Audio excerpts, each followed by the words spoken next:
When a publisher decides to launch a new game, there's always an idea, always a direction which they want to explore. Ubisoft, when we launched into this project, it was literally extend the Tom Clancy franchise by making a massive war game. We started looking at competitors and internal projects to see who could carry a vision of epic, massive battles in the Tom Clancy universe. Now, at the time, there was one game that did this better than anybody else, and that was Rome Total War. The person who was behind that vision was Michael DePlato. Always been a huge pen and paper fan, so I obviously played a lot of Dungeons and Dragons and Warhammer and stuff, so I loved games. So went off to Taiwan and found a little studio. We've got some investors, and we did an Australian rugby league game.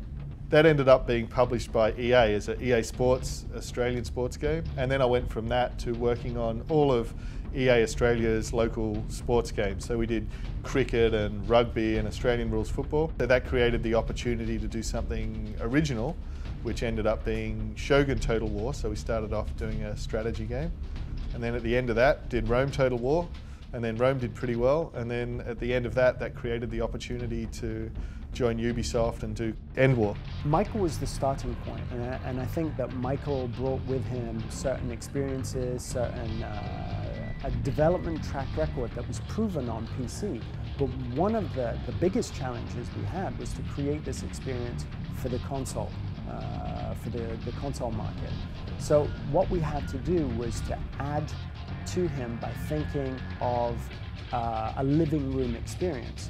So we got people from Splinter Cell, we got people from Ghost Recon, Advanced Warfighter 1 and 2, Rainbow Six Vegas. Lately we've had people from Assassins join. So it's a function of bringing together these guys with a shooter experience or action game experience or war game experience or console experience or PC.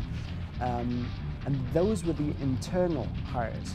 But we knew that we didn't have a huge mastery of strategy games either internally.